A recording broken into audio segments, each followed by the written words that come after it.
Have you given thought to what it is that the U.S. government's response to your conduct is in terms of what they might say about you, how they might try to depict you? I think the government's going to launch an investigation. I think they're going to say I've committed grave crimes. I've violated the Espionage Act. They're going to say I've aided our enemies in making them aware of these systems. But that argument can be made against anybody who reveals information that points out mass surveillance systems, because fundamentally they apply equally to ourselves as they do to our enemies.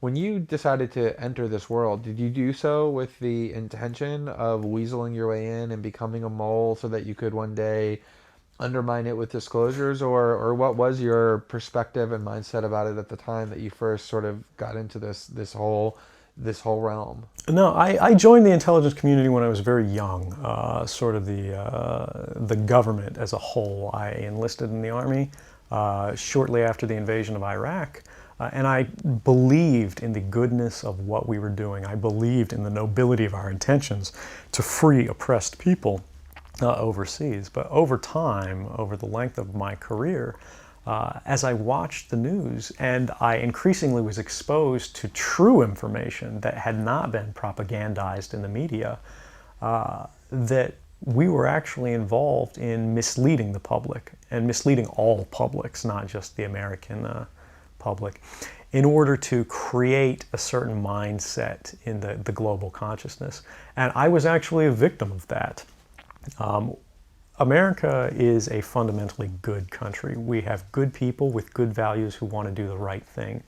But the structures of power that exist are working to their own ends to extend their capability at the expense of the freedom of all publics. Can you talk about what you think some of the most important primary documents are and what they reveal? The primary disclosures are the fact that the NSA doesn't limit itself to foreign intelligence. It collects all communications that transit the United States.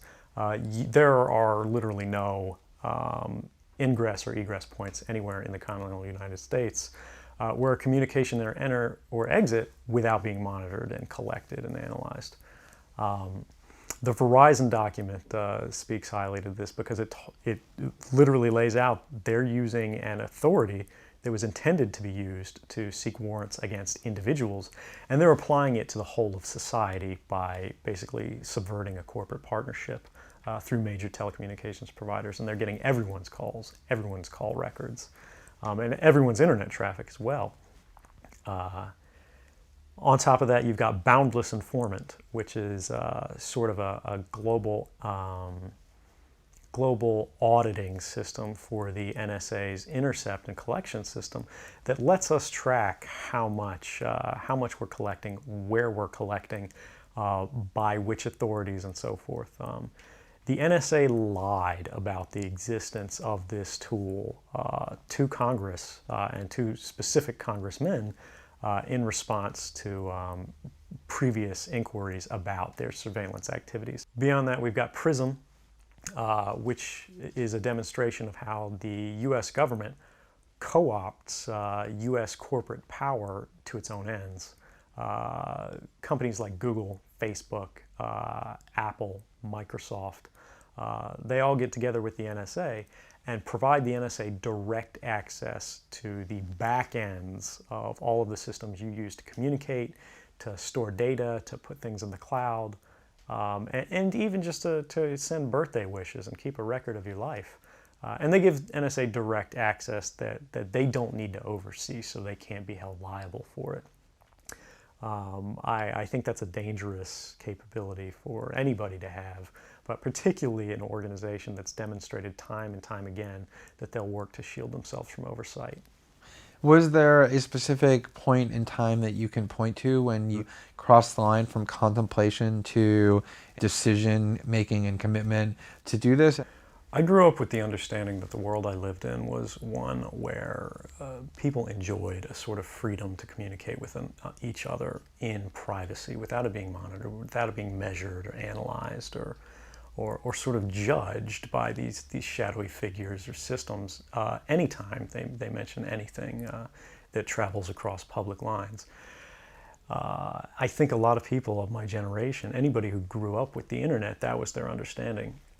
As we've seen the internet and government's relation to the internet evolve over time, we've seen that sort of open debate, that free market of ideas, sort of lose its domain and be shrunk. But what is it about that set of developments that makes them sufficiently menacing or threatening to you that you are willing to risk what you've risked in order to fight them? I don't want to live in a world where everything that I say, everything I do, everyone I talk to, every expression of creativity or love or friendship is recorded. And that's not something I'm willing to support. It's not something I'm willing to build. And it's not something I'm willing to live under. So I think anyone who opposes that sort of world has an obligation to act in the way they can. Now, I've watched and waited and tried to do my job in the most policy-driven way I could, which is to wait and allow other people, wait and allow our leadership, our figures to sort of correct the excesses of government when we go too far. But as I've watched, I've seen that it's not occurring. And in fact, we're compounding the excesses of prior governments and making it worse and more invasive. And no one is really standing to stop it.